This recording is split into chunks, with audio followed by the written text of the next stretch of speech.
Alright, so ngayong gabi ay ating i-unbox ang aking biniling drone. So tingnan nga natin. Oh, nakaribbon pa. Nagtatakpan DPI.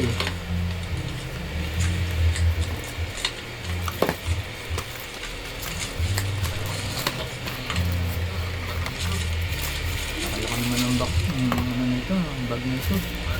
Parang isang propeller ah. Uy, lakas. Lilipad ba to?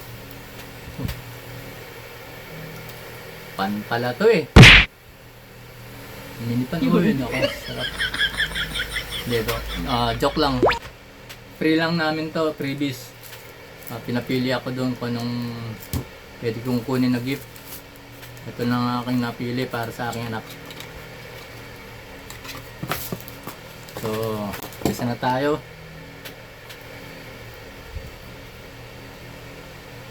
Bumili na rin po pala tayo ng adapter, Ugreen, para sa ating drone pag nag-charge tayo.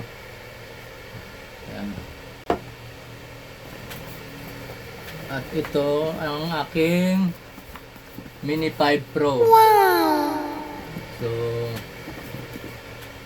alam niyo po nagsimula ako mag-review sa Neo 2 at nag-decide kami na Neo 2 ang kun dahil sa hindi pa ako nakapagpalipad ng drone, wala pa ako naging drone. Nakapagpalipad ako nung mga babang klase lang at hindi naman talaga siya ganun ka stable at pinatest lang sa atin yun. So ito ang talagang akin. Ngayon, yung mag-decide akong bumili ng Neo, naalok sa amin yung isang drone doon na anong tawag dito? Lito 1. So tingin-tingin kami, parang mas maganda yung Lito X1. So nag-decide din ako, nag-decide kami ng misis ko na Lito na lang kunin namin dahil mas makakaya yung hangin. Dahil ang problema sa isang drone na maliit ang kanyang unit, madali matangay ng hangin, nahihirapan siya. Napanood ko rin naman yun sa mga review, pero okay lang sa akin dahil pang ano lang naman. Maliban doon, madali nga lang siyang malobat, 15 minutes o lowest pa dun sa 15 minutes na yun. Ngayon di okay na, X1 na lang ang bibilin ko sana, Lito X1. Ang problema, yung napuntahan naming mall ay ang kanyang controller kinakabitan pa ng mobile. Doon ka magpo-control, doon ka magtitingin. So andun yung monitor niya sa cellphone mo. Akala namin dahil na nag-review muna kami, sabi namin babalikan namin, magre-review muna ako ng bagya dahil kakain muna kami. So napag-decide ako na yun na lang, X1 na lang. Problema, iba pala yung kanilang kasamang controller, yung kailangan pa ng mobile phone. Nadismaya ako dahil yun na napag-decide namin na yun ang kunin. So punta kami dun sa MOA, lipat kami ng mall. Available at ang kanyang controller ay may LCD na nakasama. Ang problema, meron pa kami isang drone na nakita dahil sa sinabi sa amin na dalawa lang daw ang sensor noon, left and right, at maliban daw sa ilalim, medyo may kahirapan siya ma-sense yung ibang angulo or ibang ano. So na-sales stock sa amin yung isa. So ito nga, marami siyang sensor at maliban doon meron pa siyang ibang features. At kaya nakapag-decide kami na ito na ang kunin. Dahil hindi ka lang kahit na beginner, kailangan mo pa mag-upgrade up later on. Pero eto, parang naging ano na siya, 3-in-1 na siya. Hindi lang pang beginner, pang professional pa, kaya nga 5 Pro. Oh yes. So, i-unbox na natin. Here we go. Ako, nalimutan ko na naman yung aking pambukas. Saglit lang.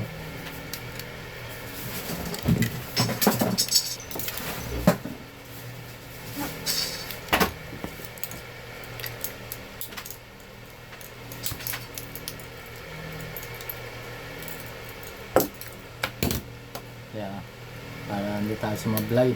Mahirap na. Wala po na aking matay.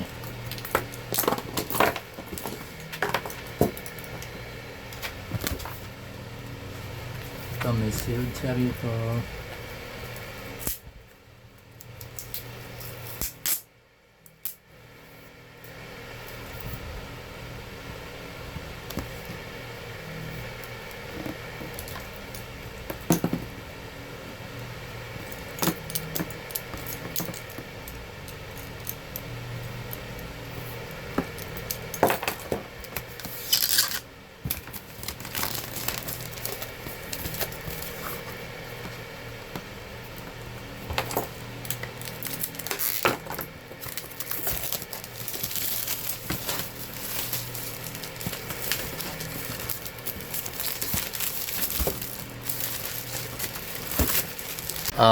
Thank you nga pala sa aking asawa sa pagbili niya ng aking drone at ito regalo niya nung Father's Day. At dahil masama ang kanyang pakiramdam, kaya di siya nakaalis noon. So, thank you so much, mahal, sa pag-support mo sa aking pagbablog. Alright, so simulan na natin ang pag-unbox.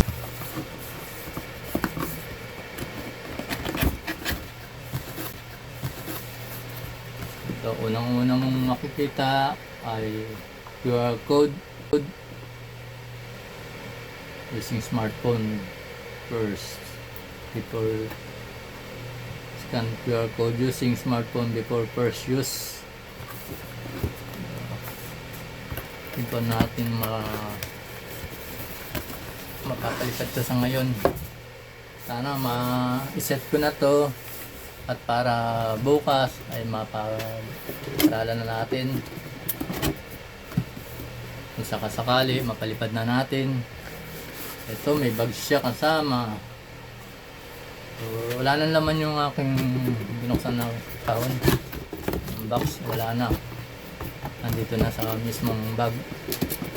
So, tabi na natin to. Sana naka-record. Okay.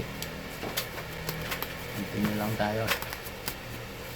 Meron pang strap na lock.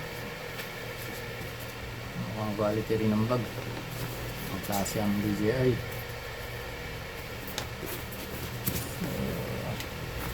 Dito na lang ang kanyang zipper.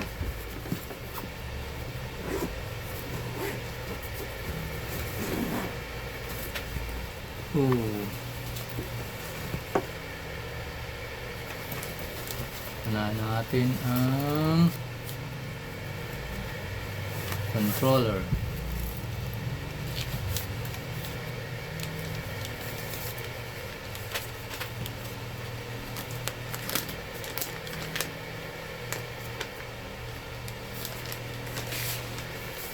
Wow. Nakita ko doon na tempered glass, bibilihan ko to para safe yung ating LCD. Dito yung kanyang stick. I-attach pa natin dito. So, yan lang muna. Lang natin ang ibang parts.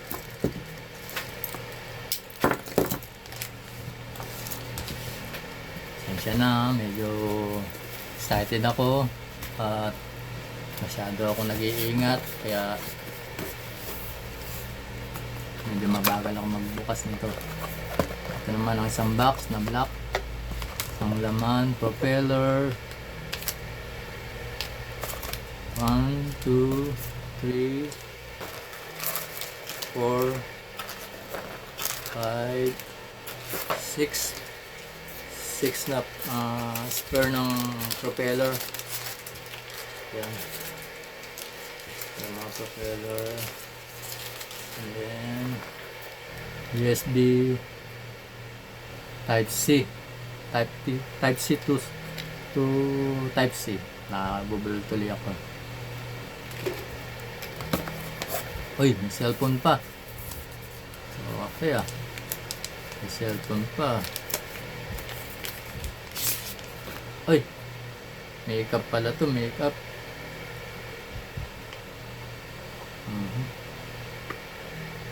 Wow! Ang lilit naman ng relo na to. Hindi, biro po. Alam naman natin ito ang kanyang lens filter para kapag maaraw o ano yung kanyang liwanag ay mapapa-maintain niya o mas magpapaganda niya ang ating mga shots. Ito yung sticker tulad doon sa GoPro natin, GoPro action cam natin. Yan. Hindi ko nabubuksan kasi ganun din yan, mga laman yan. Mga sticker at manual. Ito mukhang wala na itong laman. Partition lang po ito. Tingin ko wala na eh. Partition lang siya. Hindi na natin kalikutin yan. At sumunod, ito naman.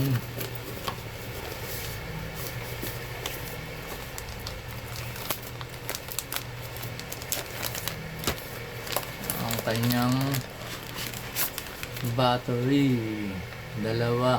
Nakalagay dito sa kanyang hub. Ayun, meron siyang susuka ng USB-C. Tsaka power button to check the battery. Ito na ang kanyang drone. Tingnan natin. Ayun. Maliit lang siya. Oh. Maliit lang. Isang kalad ko lang. Diba? Meron siyang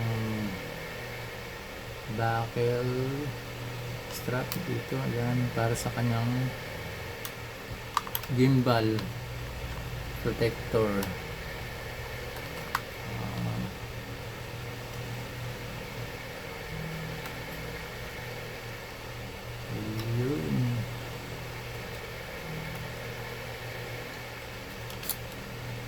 Ayan, kanyang gimbal protector. Ito na ang ating drone. So, meron lang siyang mga pamprotekta sa kanyang mga propeller at sticker for